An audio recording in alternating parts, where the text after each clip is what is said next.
Welcome to the Write Good Books podcast, the audio companion to WriteGoodBooks.com, with your host Jason Bougger.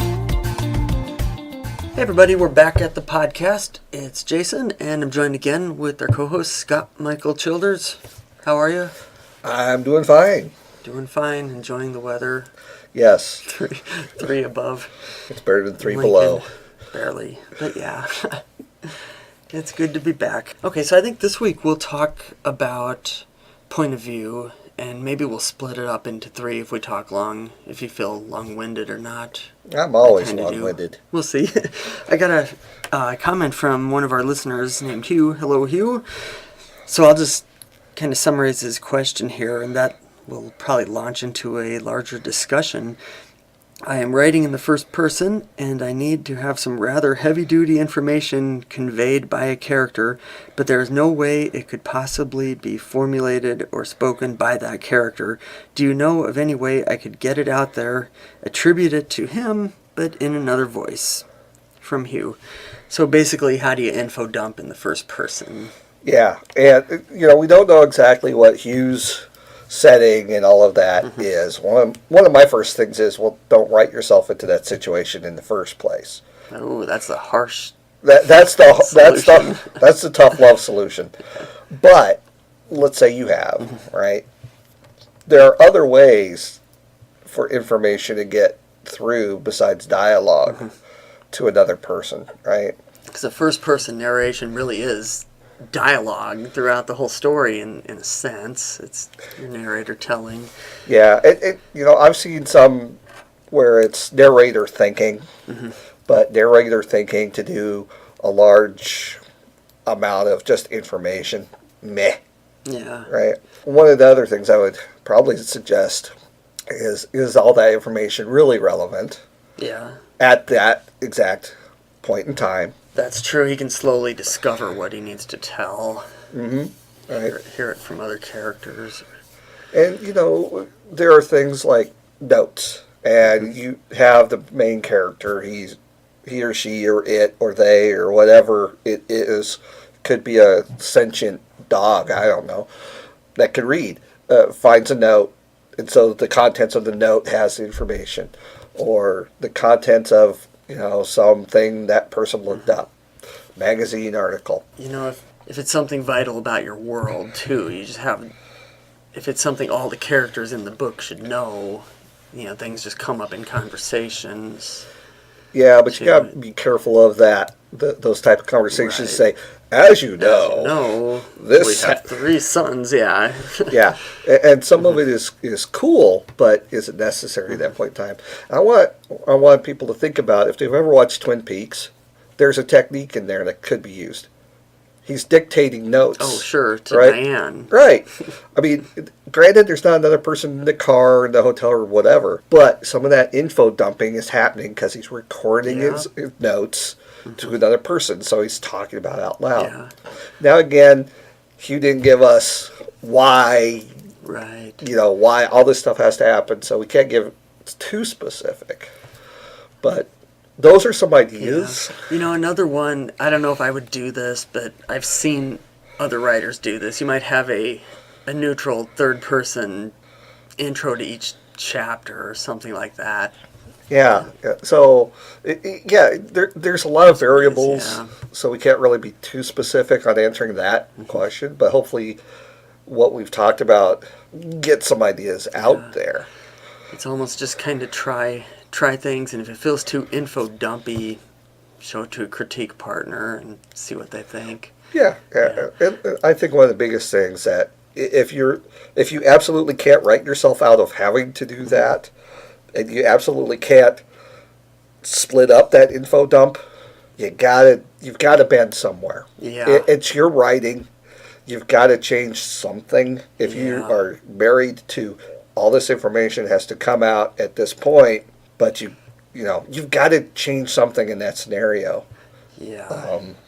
Or the amount of information you're going to put out. That would be my suggestion, having not read any of it. Yeah, and it depends too if it's part of a big reveal at the end of the story where you need this giant info dump. You really need to just spread that out throughout the book. And if it's vital at the beginning to show your world. Yeah, rewrite things. Maybe a prologue. Yeah, prologues. Yeah, maybe. They're not always evil. So with all of that said, how do you handle info dumping, right? It's kind of where we went to. Yeah. And some of these techniques actually go to any type of narrative, first, second, or third. Right. But this started out to be a point of view. So let's get back to those type of things, I guess. Yeah. Would this problem actually be a problem in third person? I think it would. In the limited third. Okay. If you still have one character's point of view, well, even a multiple character point of view. It's still an info dump. It could be. Okay. Second person. Second person, it depends how much internal dialogue how much of that you've already written in. If it becomes a stylistic point. Yeah. And second is just, it can get messy with that type of thing, because the second you want to be experiencing the world, right? And not just knowing it. And so that's where, if you're doing this in second person, if it's just stuff second person's not the right choice, I think. Or info dumping's not the right choice. You've got to be able to relay things through experiences in a second person. Not that we encourage people to write in second person. Yeah, I'm trying to think, when is second person ever useful? Maybe in those old choose your own adventure books. Well, sometimes it is interesting. Yeah. I recently read the 5th season by N.K. Jemisin. And the point of view changed, the point of view character changed in the book, but also from one of the points of view was second person. And it definitely set the stage of, you're in a different person's, a different point of view right now, because that style changed. So did that happen off and on throughout the whole book? Yes, it would bounce back and forth. Okay. And so eventually it's just like, I'm reading in second person. I know this is this character's path right now. It was a really cool thing, and it did lead to something cool at the end. I don't want to spoil for folks. But so it did work in that book? In that work. Okay. But again, it was based on, in my point of view, it was based on that point of view dealing with experiences. Okay. And internal feelings, and it was a very the protagonist was the center of the universe. Okay. Not literally, but center of the universe in that part. Sure. Right? It was all about how they felt, what was happening to them, all of that type of stuff. So, whereas the other chapters set the stage for the world. Okay. So, it was an interesting dynamic to switch. Okay. Well, even that can go back to the original thing we were talking about. With how do you convey a whole bunch of information at once? And maybe that's a method too. I don't know. It's tricky. I've written a lot of first person, and sometimes you do just have to. As you see, I grew up on this street, and these were my friends, and... Well, and again, I challenge you. How much of that is actually important? Yeah, and that's... how much of it is just world building for world building's sake? Right. No shame in saying cut. Yeah. Well, this is totally one problem, and how do you approach it at all these different points of view? Yeah. So, like I said, third with narration, that in an omnipresent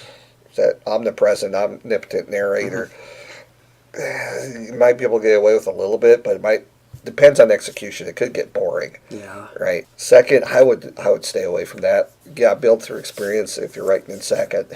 So this might bring a nice question that we've never really talked about here before. I've written a lot of first person. I've written a lot of third person. Maybe sometimes I blog in the second person. I don't know, but I stay away from that in my fiction. That's for sure. But when do you think it is better to choose first over third? And does it even matter? Maybe it just depends on the mood of the writer at the time. Wow. For me... Yeah, that's a tough one for me. I'll pick...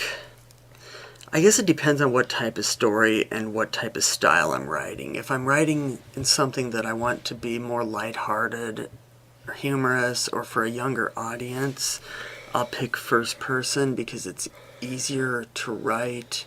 Okay. That way you don't have to use as much descriptive language. You can have shorter sentences, Okay. a lot more action maybe. I know my novel, I don't think it would have worked in the third person, especially because there was one POV character and it just worked that way. If the other thing I'm trying to write right now, which is a complete opposite direction of my first novel, is epic fantasy, which that has to be third person.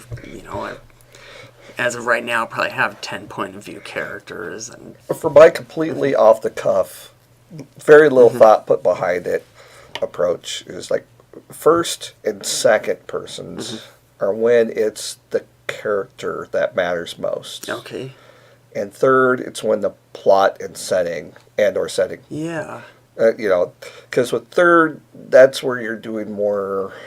This is the world around. These are the actions.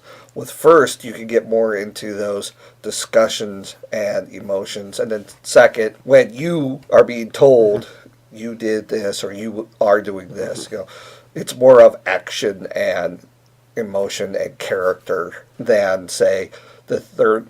And these are not this for this or this Sure, for that. sure. You can certainly write an emotional piece in third person.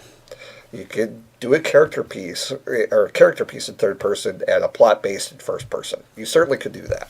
But those are kind of things, if you were going to make a conscious decision at the beginning, I'm writing in first or third, that's kind of where I would yeah, start my thinking. yeah. Some of it is just the style of writer you are, your own writer voice. Yeah, and you might find if you start something in first person and it doesn't feel right, switch it to third and it might feel better. It's so subjective. There's no... It has to be Yeah. the story and how you're executing it. Those are going to decide, really. I don't think the point of or the perspective of the writing should be one of the first things on your mind. Yeah. Yeah. You've got plot, character, setting.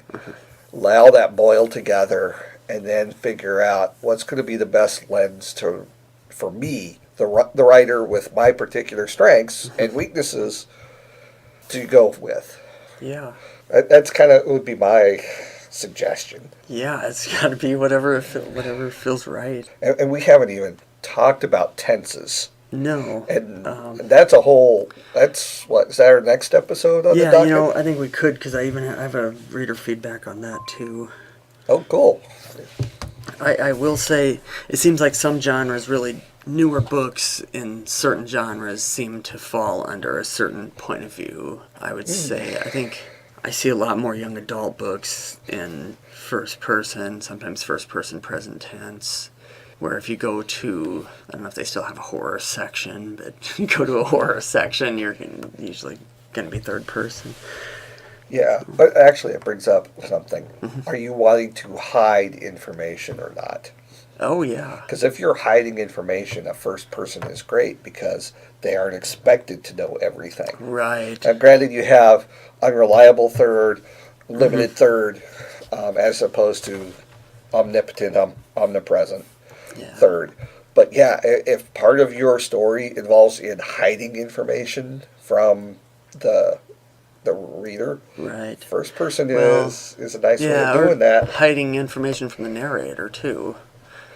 Well, yeah, that's what. Yeah, or same thing, I guess. But yeah, doing a first or even a second. Second is like you only know what I'm telling you. Yeah. Those are some nicer ways to handle hidden information. Yeah, and that's mostly in plotting and Mystery and stuff. Yeah. Horror is what. When you said horror, I'm thinking, oh yeah. But again, that's more of the character and reaction. yeah. You want to build that tension and that emotional high and low, and so I think that's why it tends to work. Not saying it can't work in third. Horror's not really my genre, so I don't have any examples off the top of my head. I claim it is, but I haven't read nearly enough horror in my life. You need to get on that. I really do. It's not just in the movies, not just Stephen King. I need more I'm open to suggestions. I think it's a good time to quit now. For now, we'll talk about, and I think next time we'll talk about tense. Yeah. Past or present or future. Our future episode will be talking about past or present. There you go. Yeah. I'll have to think about the future tense. I don't know if there is such a thing. Well, we'll see you all in the future then. Oh my. Okay.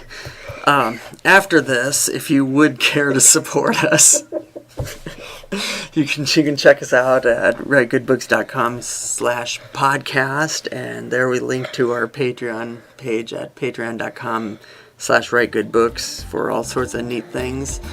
So take care, get some writing done, and we'll see you next time.